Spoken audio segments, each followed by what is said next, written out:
Green media Tamil நேயர்களுக்கு வணக்கம். வணக்கம் ராமலிங்கம். வணக்கம் சார். போட்டு போட்டீங்களா? எங்க போட்டேன், லிஸ்ட்ல பேர் இல்லைன்ட்டானுங்க. என்னங்க இது 4 மாசமா வாக்காளர் லிஸ்ட் வச்சிருக்காங்க, சரி பாருங்க சரி பாருங்கன்னு தேர்தல் ஆணையம் திருப்பி சொல்லிக்கிட்டு இருக்கு. உங்களுக்கு கையில செல்போன் இருக்குது, நீங்களே உங்க வாக்கு இருக்குது இல்லையான்னு பார்த்துட்டு இருக்கலாம், இல்ல இணையதளத்தில் பயன்படுத்தலாம். பல்வேறு விதமான வாய்ப்புகள் இருக்கு. 5 ஆண்டுக்கு ஒரு முறை நம்மளுடைய மனநிலையை, இப்போ இருக்கிற ஆட்சியை நம்ம ஆதரிக்கிறோமா இல்ல நம்ம எதிர்க்கிறோமா என்பதை ரகசியமாக வெளிப்படுத்தக்கூடிய ஒரே ஆயுதம் இதுதான். அதாவது பெரும்பான்மையான மக்கள் மாதிரியே நானும் இருந்துட்டேன். அதுக்கான கேர் எடுத்துக்கல. லிஸ்ட்ல பேர் வருதா வரலையான்னு செக் பண்ணாம விட்டுவிட்டேன். செக் பண்ணும்போது இல்ல. ஒவ்வொருத்தரும் ஒரு வரியில சொன்னாங்க இந்த எலெக்ஷனை பொறுத்த வரைக்கும். ஒவ்வொரு கட்சி ஒண்ணு சொல்லும் போது ஸ்டாலின் அவர் சொன்னா இந்தியாவை காக்க ஸ்டாலின் அழைக்கிறார்னு ஒரு விளம்பரம் கொடுத்தாங்க. எனக்கு அவர் சொன்னதை விட எதிர்பார்க்காத எடப்பாடி பழனிசாமி ஒரு வாய்ப்பு சொன்னார், ஒற்றை விரலால் ஓங்கி அடிப்போம். யாரும் அடிப்பாரு? ஓட்டிங் மிஷின்ல என் எதிரியா நினைச்சு நான் அடிக்கிறேன். அந்த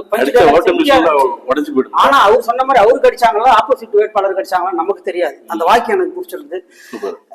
நேர்களே, முதல் கட்டமாக 2024 முதல் கட்டமாக 7 கட்டங்களாக நடைபெறுகிற தேர்தல் முதல் கட்ட தேர்தலாக தமிழ்நாடு உள்ளிட்ட பல மாநிலங்கள் முதல் கட்ட தேர்தல் நடந்து முடிந்திருக்கிறது.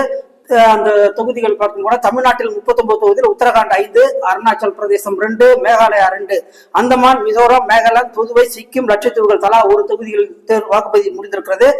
ராஜஸ்தான் 12, உத்தரப்பிரதேசம் 8, மத்திய பிரதேசம் 6, அசாம் 5, மகாராஷ்டிரா 5, பீகார் 4, மேற்கு வங்காளம் 3, மணிப்பூர் 2 ஆகிய தொகுதியில் முடிந்திருக்கிறது. திரிபுரா, ஜம்மு காஷ்மீர், சத்தீஸ்கர் ஆகிய 3 தொகுதி முடிந்திருக்கிறது. இந்த 102 தொகுதிகளோடு அருணாச்சல பிரதேசம் மற்றும் சிக்கிம் 2 மாநிலங்களுக்கான சட்டப்பேரவை தேர்தல் முடிந்திருக்கிறது. முதல் கட்டம் முடிந்திருக்கிற 102 தேர்தலில் 102 தொகுதிகளில், அதாவது 48 தொகுதிகள் இந்தியா கூட்டணி வசம் தற்சமயம் இருக்கிறது. கடந்த முறை 48 தொகுதிகள் இந்தியா கூட்டணி வசம், 42 தொகுதிகள் என்டிஏ பிஜேபி தலைமையிலான கூட்டணி வசம் இருக்கிறது, 12 தொகுதிகள் மாநில கட்சிகள் வசம் இருக்கிறது. ஆக இந்தியா முழுவதும் 108 தொகுதிகளுக்கான தேர்தல் முதல் கட்டமாக நடந்து முடிந்திருக்கிறது. அதில் தமிழகம் மற்றும் புதுச்சேரிக்கான 40 தொகுதிகளுக்கு முழுமையாக தேர்தல் நடத்தப்பட்டிருக்கிறது. அதில் பதிவான, அதாவது தமிழகம் மற்றும் புதுச்சேரியில் பதிவான வாக்கு சதவீதம் என்ன, கடந்த தேர்தலில் அதாவது 2019 பதிவான வாக்கு சதவீதம் என்ன, இந்த முறை வாக்கு சதவீதம் கூடி இருக்கிறதா அல்லது குறைந்து இருக்கிறதா என்பதை பற்றி பார்ப்போம். கிருஷ்ணமூர்த்தி சார், 2019 3%, 2019 விட இந்த தேர்தலில் 3% வாக்குகள் குறைந்திருக்கிறது. மொத்தத்துல அதாவது 35 தொகுதிகள்ல குறைஞ்சிருக்கு. தமிழ்நாட்டை பொறுத்த வரைக்கும் 4 தொகுதிகள்ல இன்க்ரீஸ் ஆகிருக்கிறது. பெரிய அளவுல ஒரு 1% இருந்து 4% வரைக்கும் குறைஞ்சிருக்கிறது, கூடி இருக்குது. டோட்டல் பார்த்தோம்னாக்கா மேஜரா 3%, அதாவது வாக்கு சதவீதம் 2019க்கு 2022 குறைஞ்சிருச்சு. இது என்ன வாக்காளர்களுடைய கடமை தவறிய மன உணர்ச்சியா, இல்ல என்னடா ஓட்டு போட்டு நம்ம என்ன போகுதுன்றாங்களா, இல்ல கூட்டணி உடஞ்சி போச்சு, எப்படி ஒரு அவங்கதான் திமுக கூட்டணி ஜெயிக்க போகுது, நமக்கு ஓட்டு போறதுனால என்ன இந்த எதிர்கட்சி வரப்போதாங்கிற ஒரு மனநிலையா, இல்ல ஒரு விரக்தி மனநிலையா? இல்ல, நீங்க சொன்னது ஒரு வகையில அதுவும் இருக்கு. இன்னொன்னு சம்மர் ஹாலிடேஸ்ல வைக்கிறது ரொம்ப கொடுமை. வெயிலுக்கு பயந்துட்டு நிறைய பேர் வெளியிலே வர்றதில்ல. அது இல்லாம எல்லா ஸ்கூல்ஸும் லீவ் விட்டாங்க. எல்லாம் ஹாலிடே மூடு, வெளியூர் போற மூடு, இதுல போயிடுவாங்க. இதுல எப்படி இப்ப ஓட்டு சதவீதம் குறைஞ்சிருக்குன்னா, யார எவ்வளவு குறைஞ்சிருக்கோ அவ்வளவு பேர் வெளியில தான் இருப்பாங்க. அவங்க இன்ட்ரெஸ்ட் எடுத்து ஓட்டு போட்டுட்டு போவோங்கிற அந்த மாதிரி இல்ல. என்னன்னா இந்த டைம் வைக்கிறது தப்பு. அது இல்லாம ஃப்ரைடேல வச்சது ரொம்ப தப்புன்னு பாஜக சேர்ந்த தமிழிசை சவுந்தரராஜனே சொல்லியிருக்காங்க. ஃப்ரைடே, சாட்டர்டே, சண்டே, ஆமா ஹாலிடேஸ் எல்லாம் கிளம்பி ஊருக்கு போயிருப்பாங்க. அது மட்டும் சார், இப்ப போட்டி பெரிய அளவுல கடுமையா இல்ல. அகில இந்திய அளவுல ராகுல் வெர்சஸ் மோடிங்கிற பிம்பம் தமிழ்நாட்டுல இல்ல. 2014 37 தொகுதி அதிமுக கொடுத்து மோடிக்கு ஒண்ணு இல்லைன்னு சொல்லிட்டாங்க தமிழ்நாடு மக்கள். சென்ற 2019 தமிழ்நாடு பாண்டிச்சேரியோட 40 தொகுதியும் திமுக கூட்டணி கொடுத்து மோடிக்கு ஒண்ணுமே கொடுக்கல. அதிமுக மட்டும் ஒண்ணு ஜெயிச்சாங்க. 39 ரவீந்திரநாத் பெரும்பான்மை. அது அவருக்குள்ள பிஜேபி கிடைக்கல. பாராளுமன்றத்துல பேசினது எல்லாமே என்ன பேசினாரு, அவரு சாதாரண பேசியிருக்காரு. ஆக பொறுத்த வரைக்கும் மோடியோட கூட்டணி மாதிரிதான் இருந்தது. ஆமா, நம்ம முழுமையான சதவீதம் எடுத்துக்கிட்டோம்னா 2 தேர்தல் 2014, 2019 பிஜேபி என்பது தமிழ்நாட்டுல எடுபடல. இப்ப போன தேர்தலை பொறுத்த வரைக்கும் கூட பாத்தீங்கன்னாக்கா கர்நாடகா தவிர்த்து மற்ற தென் மாநிலங்கள் ஆந்திரா, தெலுங்கானா, பாண்டிச்சேரி, தமிழ்நாடு, கேரளா, இந்த 5 மாநிலங்களும் பெரும்பான்மை பிஜேபி தொழிற்சலைப்பட்டு. ஆக தமிழ்நாட்டை பொறுத்த வரைக்கும் மோடிங்கிறவர் இல்ல, பிஜேபியினுடைய தாமரை சன்னம் நடத்திட்டு இருக்கு, அவ்வளவுதான். பட் ஆல் இண்டியா லெவல்ல ஒரு மிகப்பெரிய பிம்பமா யங்ஸ்டரா இருக்கிறவர் ராகுல் காந்தி. அவர் தான் இங்க தமிழ்நாட்டை பொறுத்த வரைக்கும் அதை வந்து திமுக வந்து முன்னிலைப்படுத்தி போயிட்டு இருக்கு. இந்த பக்கம் ராகுல் காந்தினா இந்த பக்கம் ஸ்டாலின். தமிழ்நாட்டை பொறுத்த வரைக்கும் இது எம்பி எலெக்ஷனு, பிரதமர் எலெக்ஷன் அப்படிங்கிற வேறுபாடு இல்லாம யார் வரணும் யார் வரக்கூடாது, யாருக்கு ஓட்டு போட்டா மாநிலத்துல இன்னொரு கட்சி வரும், காங்கிரஸ் வரும் என்ற அடிப்படையில மக்கள் வந்து இந்த தீர்மானமா ஓட்டு போட்டுக்கிட்டு இருக்காங்க. அப்புறம் குறிப்பா பாத்தீங்கன்னாக்கா இந்த ஓட்டு போடுறதுக்கு கொஞ்சம் யோசிச்சுட்டு மனநிலையில விட்டு நம்ம போய் ஓட்டு போட்டு என்ன ஆக போகுது அப்படின்னு குழப்பமடையில கொஞ்சம் பேர் இருந்தாலும் கூட, அப்படி இருந்திருந்தால் ஒருவேளை வாக்கு சதவீதம் இன்னும் குறைஞ்சிருக்கும். ஆனால் முதல் தலைமுறை இளம் வாக்காளர் இருக்காங்கல்ல, இந்த விட இன்க்ரீஸ் ஆயிருக்காங்க. அவன் யாருமே ஆப்சன்ட் ஆகல. அவங்க என்னன்னாக்கா இப்ப மோடிங்கிறவர் அந்த பிம்பம் அவங்களுக்கு கட்டமைப்புல இல்ல. கொஞ்ச அளவுக்கு ஓரளவுக்கு சீமான் இருந்தார். சீமான் வந்து எம்பி எலெக்ஷன்ல பிரதமர் ஆகிறதுக்கு வாய்ப்பு இல்லை. அவன் என்ன பண்றான், அந்த வாக்கு முதல் தலைமுறை இளைஞர்கள் பூரா என்ன பண்றான், ராகுல் காந்தி யங்ஸ்டரா பார்க்கலாம். ஏதோ காலேஜ் கிளாஸ்மேட் மாதிரி ஒன்று மாதிரி ஒரு ரோட் ஷோ எல்லாம் பாத்தீங்கன்னா கூட ராகுல் காந்தி கிடைத்த மிகப்பெரிய வரவேற்பு வந்து பிஜேபி கிடைக்கல. நிச்சயமா அவர் நடத்தின பாரத் ஜோடோ யாத்திரை, நியாய யாத்திரை இதெல்லாம் வந்து இளைஞர்கள் மத்தியில நல்லா ரீச் ஆயிடும். என்னதான் வெயில் அடிச்சாலும் ராகுல் காந்தி வரும்போது வெயில் அடிச்சது, அவரு மட்டும் ஏன் கூட்டு முடிச்சு ஏன் மோடி வரும்போது கூட்டம் கூடல. அப்ப மக்களுடைய மனநிலை இந்த ரோட் ஷோல பிரதிபலிச்சிட்டாங்க தமிழ்நாட்டை பொறுத்த வரைக்கும். அப்ப பாத்தீங்கன்னாக்கா தமிழ்நாட்டுல வந்து 3% வாக்கு சென்ற தேர்தலை விட இந்த தேர்தலில் 3% வாக்கு குறைஞ்சிருக்கு. இப்ப இந்த சதவீதம் வந்து வெற்றி மாற்றி அமைக்குமா? ஒவ்வொரு தொகுதியா பார்த்தோம்னா சிறப்பா இருக்கும்னு நினைக்கிறேன். முதல்ல திருவள்ளூர் தொகுதி சொல்லுங்க சார். ஆமா, இப்ப திருவள்ளூர் தொகுதியில 2019 வந்து 72.33%. ஆமா, ஆனா இப்ப வந்து 68.31%. அதாவது 72.33 மைனஸ் 68.31 கிட்டத்தட்ட 4% குறைஞ்சிருக்கு. மைனஸ் 4% வாக்கு குறைஞ்சிருக்குது. இது வந்து பாத்தீங்கன்னாக்கா மைனஸ் 4% வந்து குறைஞ்சிருக்குனாக்கா இப்ப முதல் முறையா போட்டியிடுற சசிகாந்த் செந்தில் தன்னுடைய ஐஏஎஸ் வேலையை ராஜினாமா பண்ணிட்டு வந்திருக்காரு. இது ஃபுல்லா ரீச் ஆயிடுச்சு, வலைதளங்கள் அதுல போயிடுச்சு. இன்னொரு நல்ல பேர் அவருக்கு என்ன இருக்குதுன்னா பாத்தீங்கன்னாக்கா அவர் ஹஸ்பண்ட் ஒய்ஃப் 2 பேருமே ஒரு விஷயத்த முடிவு பண்ணிருக்காங்க. திருமணமே செய்து கொண்டாலும் இந்த சமூக நலனுக்காக நான் பாடுபடுறதுல குழந்தை பெற்றுக்கிறதுல இது கண்ணாபின்னான் வைரல் ஆயிடுச்சு. பயங்கர ரீச்சா இருக்காரு அவரு. அதனால வந்து அவருக்கான வாக்கு என்பது குறைஞ்சத மாதிரி எனக்கு தெரியல. இந்த -4 இருக்கு இல்லையா, இந்த கூட்டணி 2 உடஞ்சு போச்சு. அதிமுக கூட்டணி ஒண்ணு, பிஜேபி கூட்டணி ஒண்ணு. இவங்கதான் ஓட்டு போட மூட்டில் உட்காந்து நான் நினைக்கிறேன். அதனால வந்து திருவள்ளூர் தொகுதியை பொறுத்த வரைக்கும் நம்ம முந்தைய கணிப்புல சொன்னது வந்து எந்த மாற்றமும் இருக்காதுன்னு நினைக்கிறேன். இந்த கருத்து கணிப்பு காங்கிரஸ் கட்சிக்கு சாதகமாக தான். அடுத்து வந்து வடசென்னை வந்து 2019 வந்து 64.23%. ஓகே, இப்ப வடசென்னையில வந்து 60.13%. அப்ப பாத்தீங்கன்னாக்கா ஷார்ப்பா 4% 4% குறைஞ்சிருக்கு. 4% வாக்கு குறைஞ்சதுனாக்கா அது வந்து இழுபறி தொகுதியில் வேற இருந்துச்சு. ஏன்னா வந்து கலாநிதி வீராசாமி அகேன்ஸ்ட் ராயபிரமணம் மண்ணின் மீது 2 தடவை எம்எல்ஏ தோத்துருக்காரு. கலாநிதி வீராசாமியை விட ராயபிரமணம் பாப்புலர், அதை நம்ம ஒத்துக்கிட்டு தான் ஆகணும். அப்புறம் அந்த தொகுதியில இருக்கிறவரு கலாநிதி வீராசாமி எங்க போய் தேர்தலாம் தெரியாது. அதாவது பாஷா வளர்ந்தவர், மந்திரி புள்ளன் அவரு. இவன் களத்திலே கிடந்தவங்க, ராயபுரம் ஏரியாவில் இருந்தவர். அதனால வந்து -4ங்கிறது வந்து என்னை பொறுத்தவரைக்கும் பாத்தீங்கன்னா இதுக்கு கலாநிதி வீராசாமிக்கான வாக்குகளா தான் இருந்திருக்கும். வாக்கு இருக்கும். ராயபுரம் முதல்ல இறங்குறதுனால வந்து இப்போ அந்த தொகுதியோட பொறுப்பாளராக வந்து பி.கே. சேகர்பாபு இருக்கார். அவர் முன்னாள் அதிமுக மாவட்ட செயலாளர் இருந்தவர், ஆர்கே நகருடைய எம்எல்ஏ இருந்தார். இப்ப அவர் திமுக இருக்கார். அவர் தான் பொறுப்பாளராக இருக்கார். இப்ப நம்ம கட்சி விட்டு போன ஒருத்தன் திருப்பி இங்க வந்து அகேன்ஸ்டா நமக்கு வேலை செய்யறாங்கிறப்ப அதிமுக ஜெயக்குமாரா ராயபிரமணாவும் உள்ளிட்டவங்க வந்து தோக்குறதை விரும்ப மாட்டாங்க. அதனால டஃப் ஃபைட்டு கொடுப்பாங்க. என்னதான் பண்ணாலும் கூட வந்து இந்த 4% வாக்கு மைனஸ் ஆயிருக்கு இல்லையா, இதுல வந்து கிட்டத்தட்ட 3% வந்து மைனஸ் வாக்குகள் வந்து கலாநிதி வீராசாமிக்கு வர வேண்டிய வாக்குகள் மைனஸ் ஆயிடுச்சு. அவருக்கு தான் இது குறைவு. பட் அது வந்து வெற்றியை பார்த்து தென்சென்னை வந்து 2019 வந்து 57.05%. இப்ப வந்து 54.27%. கிட்டத்தட்ட 3% மைனஸ் 2.5 2.6 3க்கு கீழே வருது. ஆமா பாத்தீங்கன்னாக்கா இப்ப தமிழச்சி தங்கபாண்டியன் வந்து சிட்டிங் எம்பியா இருக்காங்க. மரியாதைக்குரிய கவர்னர் முன்னாள் தமிழிசை சவுந்தரராஜன் நிக்கிறாங்க. இந்த பக்கம் முன்னாள் எம்பி ஜெயவர்தன் நிக்கிறாரு. நாம் தமிழர் கட்சி சார்பாக வேட்பாளர் நிக்கிறாங்க. இந்த 2.5% வந்து யாருக்கு குறைஞ்சது யாருக்கு கூடுச்சு அப்படின்னாக்கா இல்ல. திமுகவும் இந்த தடவை வந்து தோற்றக்கூடாது இந்த தொகுதியில. ஏன்னா மாநிலத்துக்கு 2 மாநில கவர்னர் பதவியை விட்டுட்டு அந்த அம்மா வந்து இந்த வெயில படாத பாடு கஷ்டப்பட்டு இருக்காங்க. மகாராணி மாரி ஏசியிலே இருந்துட்டு, நான் கிண்டலுக்கு சொல்லல, மிகப்பெரிய பதவிகளை திறந்துட்டு அந்த அம்மா வந்து இறங்கி நின்னது. இந்த தொகுதியில வந்து பிஜேபி சார்பில் ஒரு கராத்தா தியாகராஜனும் கருணாகராஜன் நின்று கிடைக்க வாக்கை விட தமிழிசை நிற்பதால் என்னை பொறுத்தவரை கூடுதலா ஒரு 75,000 இருந்து 1,00,000 வாக்குகள் வந்து பிஜேபி கிடைக்கும். இண்டிவிஜுவல்ஸ் வாக்கு நான் வாக்குச்சாவடிகளை பார்த்தப்ப ஒரு குறிப்பிட்ட சமூகத்தை சார்ந்த ஆண்களும் பெண்களும் ஒரு வாக்கு கூட மைனஸ் பண்ணாம இந்த எலெக்ஷன்ல போட்டிருக்காங்க தமிழிசைக்கு. நீங்க ஆனா சொல்ற மாதிரி பார்த்தாக்கா அந்த உற்சாகம் அவங்கள்ட்ட தெரியல.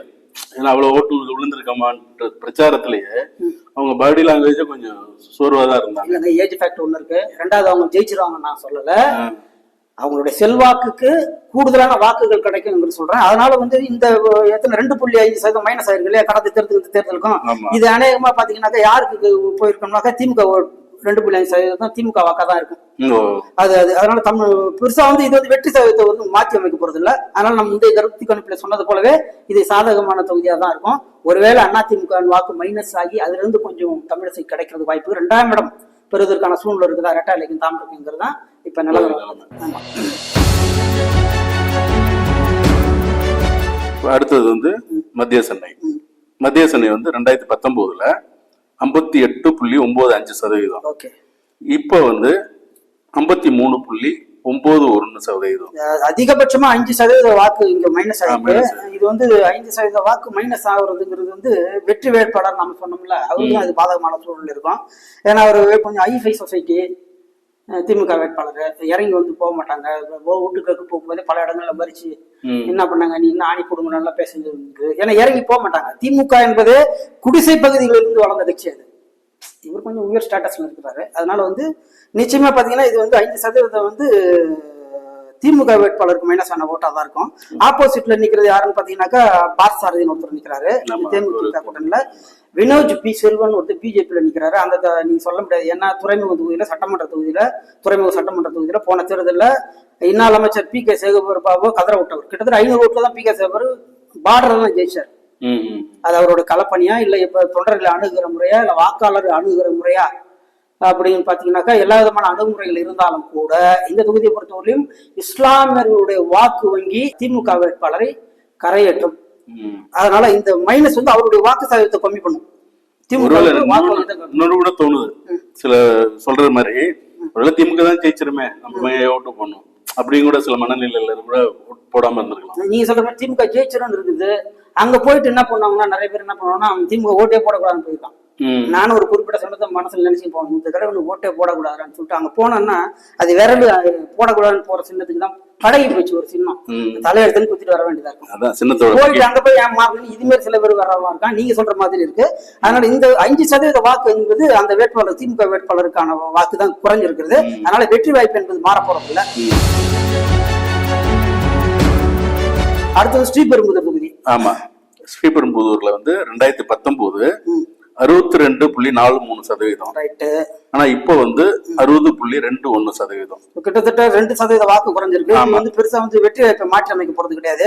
ஏன்னா வந்து டிஆர் பாலுங்கிற மிகப்பெரிய மலை கப்பல் அதிபர் அப்புறம் பல தொழில்களுக்கு அதிபர் தொடர்ந்து 2 முறை இருந்திருக்கிறார். தென் சென்னையில எம்பியா இருந்திருக்கிறார், மத்திய அமைச்சரா இருந்திருக்கிறார், பல பாலங்கள்லாம் கட்டிருக்கிறார், தங்க நாட்கார சாலைகள் வந்திருக்குது. அவருக்காக தான் டோல்கேட்லாம் வந்துச்சு. எப்படி இருந்தாலும் கூட அவரை ஏத்து நிக்கிறது வந்து பெருசா வந்து பாமக வேட்பாளரோ எழுத்து நிக்கிறது இன்னும் தமிழ் மாநில காங்கிரஸ் வேட்பாளர் பெருசா ஒண்ணும் இல்ல.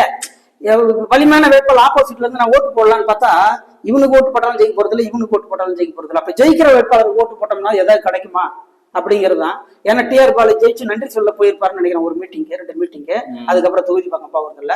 அறிவாலயத்துல செயற்குழு மீட்டிங் நடந்தா அங்க உட்காந்துருப்பாரு. ஏன்னா கட்சியினுடைய பொருளாளர் அங்க வராம இருக்கும், ஆப்ஷன் போட்டா காலி ஆயிடுவாரு. அதனால அங்க உட்காந்துருப்பாரு. அதை விட்டா என்ன பட்டிமன்றம் கருத்து கலைஞர் பிறந்த நாள் விழா, ஸ்டாலின் விழா, பேனா நூற்றாண்டு விழா ஏதாவது வச்சாங்கன்னா அதுல இருப்பாரு. தொகுதி பக்கம் எட்டி பார்க்க மாட்டாரு. ஆனா ஜெயிச்சா மந்திரி ஆவாருங்கிற ஒரு சான்ஸ் இருக்கிறதுனால தொகுதி மக்கள் அவருக்கு கொடுப்பாங்க. ஆனா அவனு பாராளுமன்றத்துல ஆக்டிவா இருந்தாரு. பிஜேபி எதிர்க்கிறது இல்லையா, அவங்க சில விஷயங்கள் பண்ணாங்களா மத இது வந்து எல்லாம் அது தீவிரமா இருந்தாரு. அந்த பாராளுமன்றத்துல 39 பேரும் எதிர்த்தாங்க, கத்துனாங்க, எல்லாம் ஓகே. சரி என்ன வந்துச்சுங்கிறதா மக்கள் கேட்கற கேள்வி. காஞ்சிபுரம் வந்து 2019ல 75.28%. ஆனா இப்ப வந்து 71.55%. இங்கேயும் 4% வாக்கு குறைஞ்சிருக்குது. இப்ப பாத்தீங்கன்னா காஞ்சிபுரத்தை பொறுத்த வரைக்கும் சிட்டிங் வந்து எம்பி வந்து திமுக கார செல்வன் ஒருத்தர் இருக்காரு. ஓகேங்களா, காஞ்சிபுரத்தை பொறுத்த வரைக்கும் பெரும்பாக்க சேகர தனி தொகுதியில அதிமுக வேட்பாளர் நிக்கிறாரு. அந்த பக்கத்துல யார் நிக்கிறாங்க, பிஜேபி சார் கூட்டணியில் யார் நிக்கிறாங்கிறது கேள்விக்குறியா இருக்குது. 4% வாக்கு வங்கிங்கிறது வந்து பெருசா வந்து திமுகவை பாதிக்காது. ஏன்னா காஞ்சிபுரத்து பிறகும் அது வந்து திமுகவினுடைய மிகப்பெரிய கோட்டை. அதனால வந்து இந்த 4% வந்து யாருக்கு வீக்கா இருக்குதுனாக்கா, அடுத்தடுத்த வேட்பாளர் இருக்குது. அதிமுக வந்து பிஜேபி கூட்டில் ஒருத்தர் நிக்கிறார் இல்லையா, அவருடைய வாக்கு சதவீதம் வந்து குறையறதுக்கு வாய்ப்பா இருக்கு. ஏன்னா இப்ப திமுக வேட்பாளரும் திமுக ஓட்டு போடாம இருக்க மாட்டான். அதிமுக முறை நிக்கிற வேட்பாளர் பயங்கர செல்வாக்கான, பயங்கர பலம் படைத்தவர். அதனால அவர் இறங்கி வேலை செய்வாரு.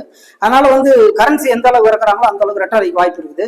அதனால வந்து இந்த பொறுத்த வரைக்கும், காஞ்சிபுரத்தை பொறுத்த வரைக்கும் இந்த 4% வாக்கு குறைவாக பகிர்ந்திருப்பது வந்து திமுகனுடைய வெற்றியை, வாக்கு எண்ணிக்கை குறைக்கும், வெற்றியை பாதிக்காது. அரக்கோணத்துல 2019 வந்து 78.54%, இப்ப வந்து 74.08%. 4% ஓட்டு குறைஞ்சிருக்கு. இங்க நிக்கிற வேட்பாளர் பாத்தீங்கன்னா ஜெகத் ரட்சகன். ஜெகத் ரட்சகன் முன்னாள் மத்திய அமைச்சர், பல தொழிற்சாலைகளுக்கு அதிபர், பல கல்வி நிறுவனங்களை நடத்தி கொண்டிருப்பவர். நீங்க ஒரு வீட்டுக்கு போனீங்கன்னு வச்சுங்களா, எங்க ஊர்ல கோயில் திருவிழா கட்டுறோம், கோயில் கட்டுறாங்க சார், டொனேஷன் கொடுக்க போனோம்னா முதல்ல என்ன பண்ணுவாருன்னா, அது பக்கத்துல பணம் இருக்கும், கையில வர்ற பணத்தை எடுத்து அவங்க கிட்ட கொடுத்துருவாரு. அரக்கோணம் தொகுதியில யாரும் இருந்தாலும் கையில இதை வச்சுக்கங்க, எந்த தொகுதி வருது வந்து தக்கோலம் ஒன்றியமா, ஒன்றிய செயலாளர் வந்து உங்களை பாப்பாரு, அதாவது கோயில் கட்டுறீங்களா இல்லையான்னு வந்ததுக்கு கையில எடுத்து கொடுத்துருவாரு. கோயில் கட்டுறீங்களா, ஆமா, அந்த ஒன்றிய செயலாளர் இன்ஃபார்ம் பண்ணி அவங்க வந்து தகவல் சொன்ன பிறகு அதுக்கு தொகுதியும் கொடுப்பாரு. இது எல்லாமே மரபு. இது வந்து கட்சி சார்ந்தோ சாதி சார்ந்தோ கிடையாது. அவர்கிட்ட போனீங்கன்னா அள்ளி கொடுத்துருவாருங்கிறத நானே கண்கூட பாத்துருக்கேன். நேரா பாத்துருக்கேன். அதனால வந்து அவருக்கு வந்து தொகுதி பக்கம் வரல அப்படிங்கிற கான்செப்ட்லாம் ஜெகத் ரட்சகனை பொறுத்த வரைக்கும் இல்ல. அவர் கொடுக்க வேண்டியது வந்து ஏதோ ஒரு ரூபத்துல, கோயில் வடிவத்திலயோ திருவிழா ரூபத்திலயோ, கூத்து நடத்துறவங்க ஃபங்க்ஷன் நடத்துறவங்க போனா கூட ஏதோ டொனேஷன் வாங்கி வந்துடுறாங்க. அதனால வந்து அவர் வரல போல, மத்தவங்க எல்லாம் போய் தேர்தலுக்கு உதவி கொடுக்குறது ஒரு சில இடங்கள்ல மறிச்சாங்கல்ல, அந்த மாதிரி இதெல்லாம் அரக்கோணம் தொகுதியில எதுவும் நடக்கல.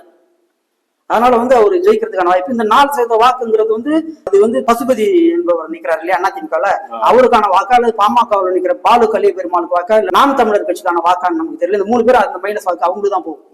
ஏன்னா இவரை பொறுத்த ஜெகத் ரட்சகனை பொறுத்த வரைக்கும் எல்லா வாக்கையும் அறுவடை செய்யக்கூடிய வல்லமை படைத்தவர். அதனால வந்து இந்த 4% வாக்கு அவரை எந்த விதத்திலும் பாதிக்காது.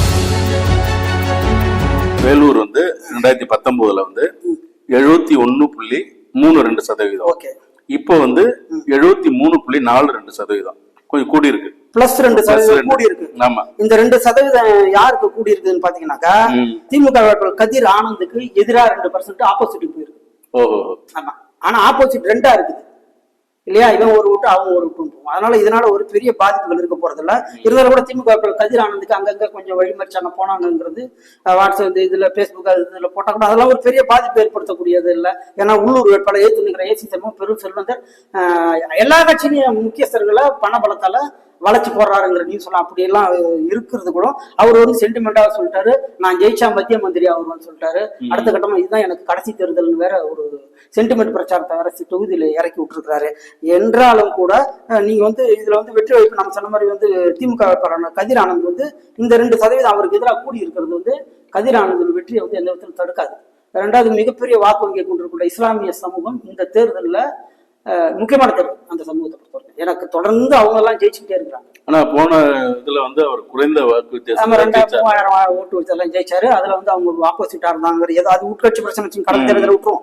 இந்த தேர்தலை பொறுத்த வரைக்கும் இஸ்லாமியர்களோட பெரும்பான்மை வாக்கு வந்து திமுகவை சேருமானால் இந்த 2% வாக்கு அதிகரிப்பு என்பது கதிர் ஆனந்தனுடைய வெற்றியை பாதிக்காது. கிருஷ்ணகிரி தொகுதி சார்.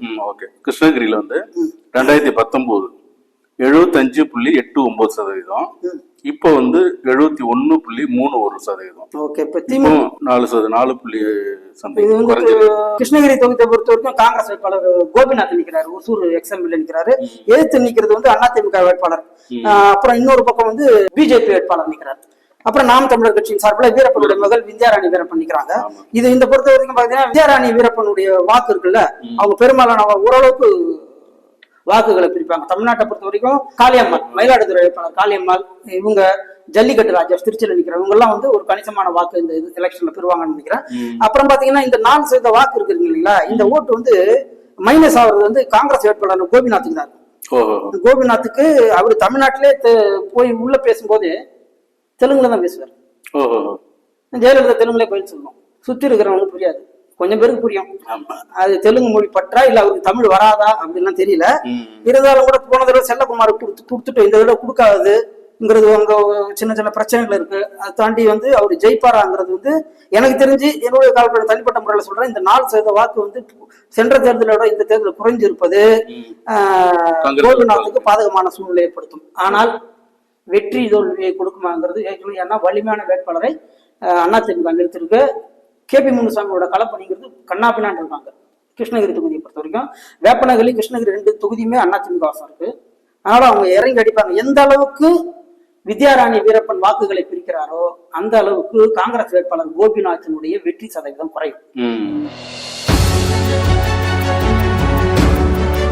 தருமபுரி வந்து 2019 82.33%. இப்ப வந்து 81.48%. அதாவது 1% குறைவான வாக்குகள். ஆமா, இது வந்து நம்ம சொன்ன மாதிரி இழுபறி தொகுதி தான். இது யாருடைய வெற்றியையும் யாருடைய தோல்வியும் இது வந்து மாற்றி அமைக்க போறது இல்ல. ஆனாலும் கூட எலெக்ஷன் எல்லாம் முடிஞ்சுதான் நம்ம இதை கருத்து கணிப்பு நம்ம பாக்குறோம். நம்ம அதை எடுத்து அதனால வந்து இது வந்து சௌமியா வெற்றி பெற வைக்குமா இல்ல தோல்வி அடைக்குமாங்கிற கருத்து இல்ல. திமுக ஆமணி வெற்றி பெறுவாரா தோல்வி அடைவாரா இல்ல அதிமுக வேட்பாளா ஜெயிப்பாரா தோப்பாராங்கிறது இந்த 1% வாக்குப்பதிவு குறைவானதுனால எந்த மாற்றமும் நிகழப்போவதில்லை. என்னை பொறுத்த வரைக்கும் தருமபுரி தொகுதியில சௌமியா மணிக்கு நூலிழையில் வெற்றி வாய்ப்பு இருக்கு. நூலிழையில் தான் இருக்கு. ஒரு கட்சியினுடைய தலைவர் மனைவி பசுமை தாயத்தினுடைய தலைவிங்கிற முறையில ஒரு சென்டிமெண்ட் இருக்கும். எல்லாருக்குமே வீட்டுக்கு வந்த மருமகளை தோக்கடிச்சிடக்கூடாதுங்கிற ஒரு அமைப்பு இருக்கும். அந்த தருமபுரி மாவட்டத்தினுடைய மருமகளாக அவங்க வாய்ப்பு இருக்கும். அந்த குடும்பமே இறங்கி அவருடைய அன்புமனுடைய மகள் 3 பேர் களத்தில் இறங்கி வேலை செஞ்சு எப்படியாவது ஜெயிச்சாகணுங்கிற கட்டாயத்தில் இருக்காங்க. நம்ம விடுகின்ற ஒவ்வொரு ஏவுகணையும் சென்டிமெண்ட் ஏவுகணையா இருந்து பாட்டாளி மக்கள் கட்சி தரப்புல இறக்கிறாங்க. அவங்க 10 தொகுதியை விட இந்த ஒன்றில் ஜெயிச்சாதான் அவங்க ஒரு பிரச்சனை இல்லைன்னு 10லயும் வாஷ் அவுட் ஆகணும். ஆனா இது பாட்டாளி மக்கள் கட்சி மிகப்பெரிய சங்கடத்தை உருவாக்கும். ஏன்னா இந்த கூட்டணி அமைந்ததே பாட்டாளிகளுக்கு உள்ளுக்குள்ளே புலம்புறாங்க, ஆனா வெளியே பேச முடியல, அந்த சூழ்நிலை இருக்கு. அதனால வந்து நூலிழையில் சௌமியா ஆண்குனி வெற்றி பெறுவதற்கான வாய்ப்பு இருக்கு. அதான் நம்ம வந்து இது சம்பந்தமா தேர்தலுக்கு பிறகான கருத்து கணிப்பு எடுத்திருக்கோம். அது நம்ம இப்ப வெளியிட முடியாது. ஜூன் 1ஆம் தேதிக்கு அப்புறம் எக்ஸிட் போல் அதுல தெளிவா தெரிஞ்சிடும் என்னங்கிறது தெரிஞ்சிடும்.